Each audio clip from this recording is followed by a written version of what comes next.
We're on the eve of Yom Kippur, and oftentimes Yom Kippur is a day that meets us with some anxiety. We have in the liturgy, made so popular by Leonard Cohen, who will live and who will die, who by water, who by fire.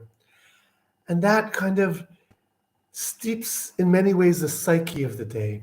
I bless you. I bless you to go back to the earlier sources.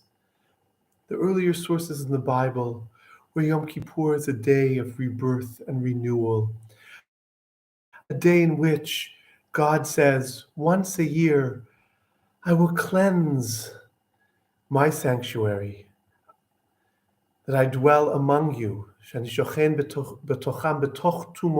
dwell among you, and once a year, I give rebirth and renewal and refresh.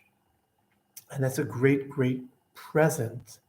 It's a magical, mystical moment of Yom Kippur where we feel God's closeness, we feel God's love, we feel God's willingness to give us a new lease and a second chance to try again for the first time.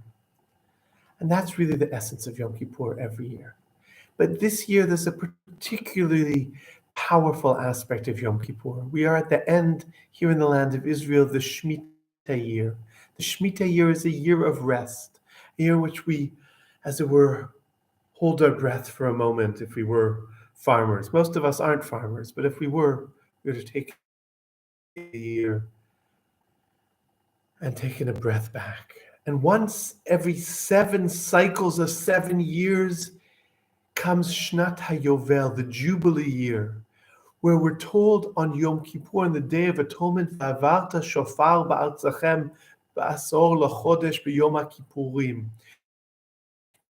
You will blow the shofar throughout your country on the 10th day of the 7th month.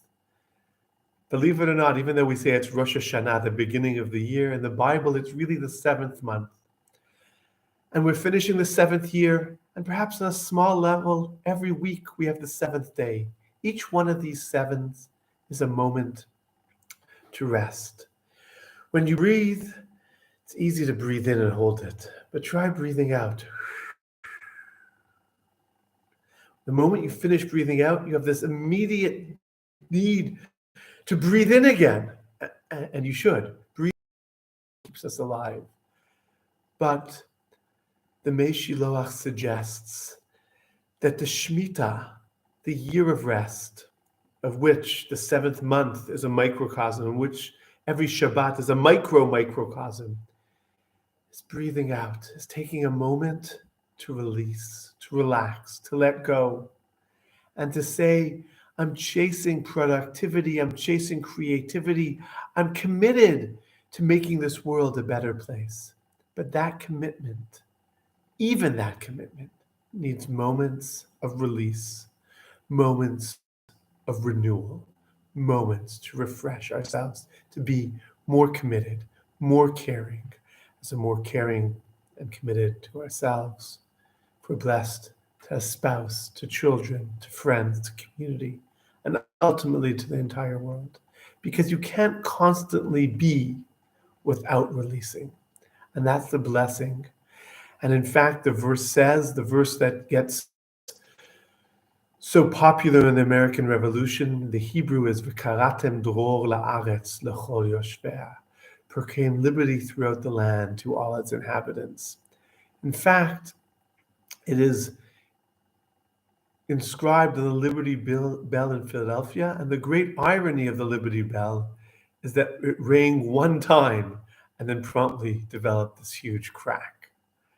And I think the message in telling us, V'karatem dror ba'aretz, let liberty be proclaimed throughout the land, is have the courage to exhale and to hold that breath out for a moment and to release. The verse in Tehillim says, Harpu udu'u ki anochi Elohim. If you release, if you relax, you'll know that I am God.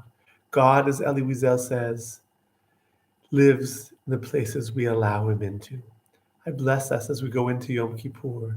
And it's a great day of relaxation, of breathing deeply, of refreshing renewal of ourselves individually, communally, nationally, and ultimately globally. If you're blessed to be in Israel, it doesn't make a difference if you're religious or secular. Everyone takes that day as a moment to breathe deeply. If you're not in Israel, it's more challenging.